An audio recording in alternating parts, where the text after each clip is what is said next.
नमस्कार विद्यार्थी मित्रांनो, शैक्षणिक महाराष्ट्र यूट्यूब चॅनलवर आपले खूप खूप स्वागत आहे. आज आपण अभ्यासणार आहोत पायाभूत चाचणी परीक्षा प्रश्नपत्रिका 2025 इयत्ता 3री आणि विषय आहे गणित. मित्रांनो, तुम्ही नवीन असाल तर चॅनलला सबस्क्राईब करा व बेल आयकॉनला प्रेस करा. लेखी चाचणी सूचना आहे, सर्व प्रश्न दिलेल्या सूचनेप्रमाणे सोडव. प्रश्न 3, खाली दिलेली उदाहरणे सोडव. फुले मोज, फुलांची संख्या अक्षरात लिह. आता या ठिकाणी किती फुले आहेत ते आपल्याला मोजायची आहे. 1 2 3 4 5 6 7 8 9 आणि 10 म्हणजे 1 दशक आणि हे 7 फुले मोकळे आहेत म्हणजे 17 फुले या ठिकाणी आपल्याला अक्षरामध्ये त्याचं उत्तर लिहायचं आहे. पावतीवरील रक्कम अंकात लिहा. या ठिकाणी गरजू विद्यार्थ्यांसाठी देणगी अक्षरी ₹45 प्राप्त झाली. आता 45 म्हणजे 4 दशक आणि 5 एकक असं लिहायचं आपल्याला. 45 योग्य उत्तराचा पर्याय क्रमांक चौकटीत लिहा. 2 दशक आणि 8 एकक म्हणजे 28 पर्याय क्रमांक 2 आपल्याला या ठिकाणी लिहायचा आहे. पुढे मोजून बेरीज कर. 22 अधिक 5 म्हणजे 22च्या पुढे 5 मोजायचं आहे.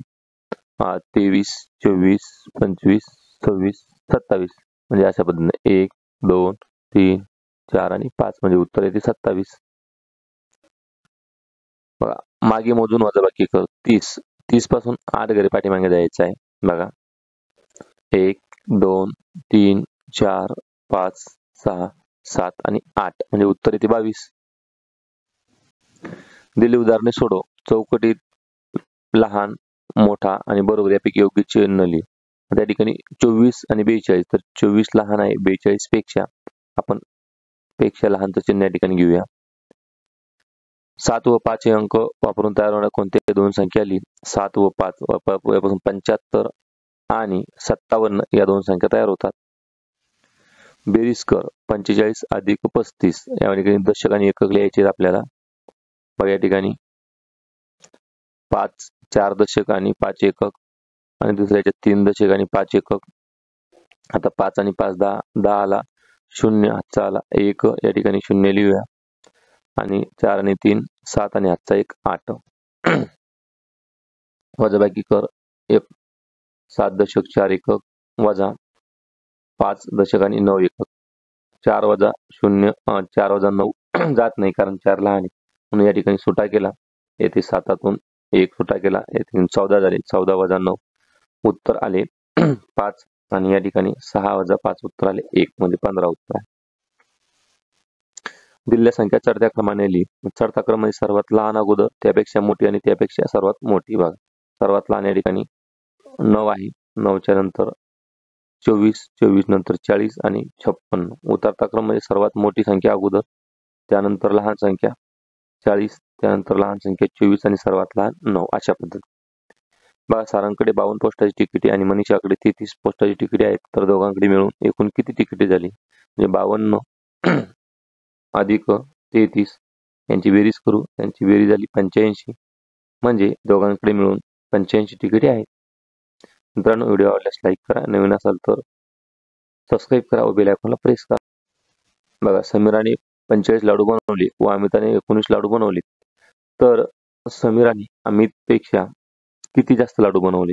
समीराचे लाडू आणि अमितचे लाडू यांची वजाबाकी करू. वजाबाकी आलेली आहे आपली 26 म्हणजे समीराने 26 लाडू जास्त बनवले. रिकाम्या योग्य संख्या लिह. बघा, 5चा पाढा आहे, टेबल आहे. 5चा 5 1 5 5 2 10 5 3 15 5 4 20 आणि 5 5 25 अशा बंद आपण रिकाम्या जागा भरलेली आहे. उभ्या आडव्या व तिरप्या रेषांचा वापर करून कोणते एक चित्र काढ. बघा, अशा पद्धतीने या चित्रामध्ये काही उभ्या रेषा आहेत, काही आडव्या आहेत आणि काही तिरप्या रेषा आहेत. खाली दिलेल्या वस्तूंपैकी घरंगळणाऱ्या वस्तू खालील चौकटीत बरोबर अशी खून कर व घसरणाऱ्या वस्तू खाली चौकटीत चुकीची अशी खून कर. घरंगळ म्हणजे गोल गोल गोल फिरत जाणाऱ्या चाकासारख्या, त्याला घरंगळणी म्हणतो. आणि घसरणे म्हणजे असं उदाहरणार्थ एखादी वस्तू घसरत जाते. या ठिकाणी बघा, डस्टर हा गोल नाही, जी गोल वस्तू घरंगळते आणि चौकोनी वस्तू घसरते. मग त्या ठिकाणी आपल्याला डस्टर आहे हा घरंगळत नाही. बॉल मात्र चेंडू उताराच्या दिशेने ठेवला तर तो असं गोल गोल फिरत जातो. त्यानंतर लाटणी सुद्धा गोल गोल चाकासारखी फिरत जाते आणि हा स्पंज किंवा वीट ती सुद्धा घसरते, गरंगळत नाही. मित्रांनो, व्हिडिओ आवडल्यास लाईक करा, नवीन असाल तर सबस्क्राईब करा. बघा, खालील प्रश्नांची उत्तरे लिही. तुझा वाढदिवस कोणत्या महिन्यात आहे? आता हे प्रश्न आपल्या मनाने लिहायचे. आपला वाढदिवस ज्या महिन्यात असला तो महिन्याचं नाव लिहायचं. इथे उदाहरणार्थ दिलंय, नमुना उत्तर की उदाहरणार्थ माझा वाढदिवस जानेवारी महिन्यात येतो. आज सोमवार आहे तर उद्या कोणता वार असेल? जर आज सोमवार असेल तर उद्या नक्कीच मंगळवार असेल. भारतीय नववर्ष सुरुवात कोणत्या महिन्यापासून होते? तर भारतीय नववर्ष सुरुवात ही चैत्र महिन्यापासून होते. बघा, खाली काही खेळणी व त्यांची किंमत दिली आहे. त्यावरून दिलेल्या प्रश्नांची उत्तरे द्या. बघा, चेंडू 25 रुपये, भोवरा 12 रुपये आणि पतंग 8 रुपये. सर्व वस्तूंची एकूण किंमत. तर सर्व वस्तूंची किंमत आपण बेरीज केली तर 45 उत्तर येते. प्रदीपने 50 रुपयाची नोट दुकानदाराला देऊन वरील 3 वस्तू घेतल्या तर दुकानदार त्याला किती परत देईल? तर 45 वजा 50 वजा 45 म्हणजे दुकानदार त्याला 5 रुपये परत देईल. सायलीकडे 20 रुपये आहेत, तिला रुपये कोणत्या 2 वस्तू घेता येतील? तर तिला भोवरा घेता येईल 12 रुपये किमतीचा आणि पतंग घेता येईल 8 रुपये किमतीचा, म्हणजे 12 आणि 8 20 रुपये. खाली दिलेल्या तक्त्यात विद्यार्थ्यांना आवडणाऱ्या फळांची माहिती दिली आहे. त्यावरून विचारलेल्या प्रश्नांची उत्तरे लिहा. बघा, द्राक्ष कोणाला आवडतात? तर द्राक्ष अनयाला आवडतात. सर्व विद्यार्थ्यांना आवडणाऱ्या फळाचे नाव लिहा. तर आंबा हा सर्व विद्यार्थ्यांना आवडतो.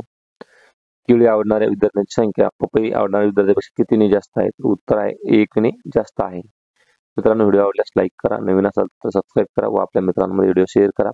आपण पुन्हा भेटूया पुढील video. Thank you. Don't forget to subscribe this channel.